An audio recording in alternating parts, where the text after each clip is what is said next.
Is the Meg 2 really that bad? Let's find out right now.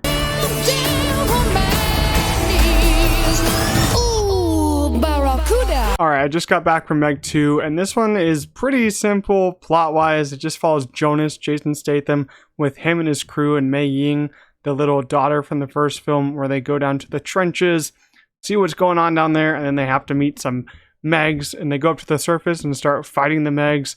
That's basically the basic plot description of the movie, and that's as far as I'm going to go into this, because this is probably going to be a pretty short review, hopefully, if I don't go too in depth. But yeah, I didn't really have high expectations for this one. I thought Meg 1 was just average. It was just okay, and I was going into this one with an open mind, wanting to have fun.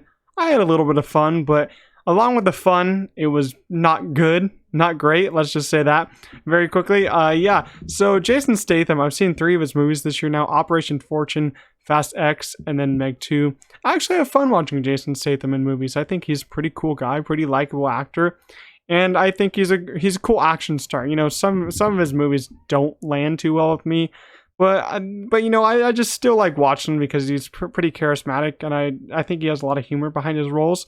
And I think he has a lot of heart with his character here, Jonas, and Mei Ying, the little girl in this movie. I think they both have a lot of heart and work together very well in this movie. Other than that, I think this movie is just way too long. Like, it's just overly long. I'll get to that in a little bit.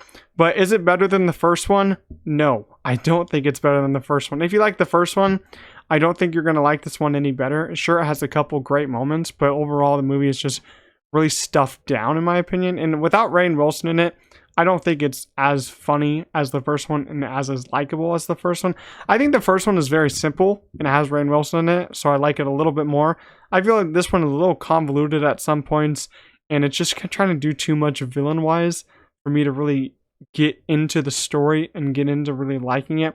I don't know. That's just my big complaint. I feel like this one is just too much going on at certain points. I feel like the ending of this movie, though, I feel like that's when we get to the Meg that I wanted to watch.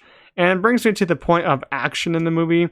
The movie lacked a lot of action in the first half. Like the first hour 20 minutes, there was not a lot of action. It's kind of boring in those parts. I feel like they could have cut down a lot of that. But the last 40 minutes of the movie is just pure action mayhem with these creatures. Like, you have a scene where a Meg fights a giant octopus, and that was awesome. If I would have got a whole movie of that, this would have been a 10 out of 10 movie. Not gonna lie. But it's not. It's not that. So it's not a 10 out of 10. But the last 40 minutes, I had a decent bit of fun. Sure, it's like funny fun.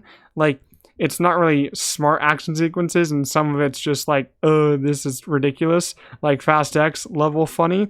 But still, I have fun with it. You know, if I could just sit down on a rainy day, watch Meg 1, Meg 2, it's not going to be 2 good movies. Will be 2 fun movies. I'll let you know that. That brings me to my next point. I think it's fun. You know, if you're going into this one expecting a fun movie, I think you'll think it is fun. I mean, not the first half especially, but the second half you'll think it's pretty fun. Especially when they do start fighting the Megs. Jason Statham just goes all ham on them. He uses his spears and all the waves, and he's just riding in the water. You see so many different Megs, so many different creatures in this one. Some creatures I didn't even know what they were at certain points. Like on land, there's some weird creatures that are just crawling around. I didn't know what they were. I didn't know what their purpose was, but I guess it was just more fun for me to have. But yeah, I think it's fun, but not good. I don't know how I can just lay that out any more clearly. I think a movie to me can be pretty fun, but can also be not good. Like, I can have guilty pleasures. Like, I think Underwater, a science fiction horror that takes place underwater, like the name, where they go down to the trenches like this one, I think that one's fun and a really big guilty pleasure of mine. I don't know if Meg 2 will be a guilty pleasure, but I think Meg 1's actually a guilty pleasure for me. I have a lot of fun with that one. This one is half the amount of fun, I'll tell you that, because the first half is just, there's a lot of walking around and talking in the first half, and if your dialogue's not strong, then I just am gonna not be with it. I'm just gonna get bored out of my mind, and Meg movies do not have strong dialogue. Sure, there's some great character moments, and some of those parts with some heartfelt moments with Jonas and the little girl, but other than that, it's a little boring the first hour. There's actually some pretty funny moments in the second hour. Like, it's pretty fun the second hour, and there's some pretty good moments. but their pace in here is just not good. It's an hour and 56 minutes, and as I said, that first hour is a really big slog.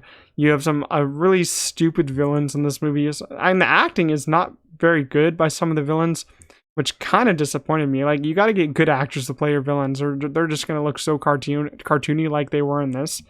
And a lot of the first half just takes place underwater in the trenches, like the movie is called The Trench, which I wasn't really on board with. I want them to fight the Megs. I want them to fight the monsters. And I want it to be like kind of like a kaiju film, which kind of it's not. But the last 40 minutes kind of was. They're just all out fighting the Megs, and the big octopus comes in. That was good. That was awesome. If I got a whole movie just of that, I would have been on board. Like, I want them to finish the trilogy, but I want the third one to just be all out mayhem, all out kaiju film with the biggest sharks you can get, and take place in Los Angeles. They're just fighting them. They're just eating humans. I feel like that could be some awesome fun. Like, if you just cut out like 30 minutes of this movie, I feel like you'd have a pretty average movie, like a 6 or a 7. But overall, Meg 2: The Trench is not as bad as some people say, but it's not good. I'll give it that. It's not a good movie, but it did have fun in those last 45 minutes. I can't admit that. So if you were to see this in theaters, I'd just be prepared. That first hour is kind of a slog, but I don't know. I don't know if this is a must-see in theaters. You could wait for streaming for this one, but the first one was so much better. This one it lacked a lot of funny moments, lacked a lot of action for me, but overall, I'm going to give Meg 2: The Trench a 4.5 out of 10. So not good, but not terrible. I'm just going to say not good, not terrible. And I actually will watch it when it comes out on digital. I'll watch it again. I'll watch the last 40 minutes.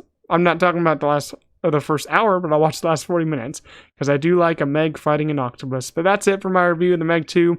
Hopefully you guys enjoyed. Make sure to leave a like and subscribe to the channel. I upload almost every day, and I'll see you guys in the next one. Peace out.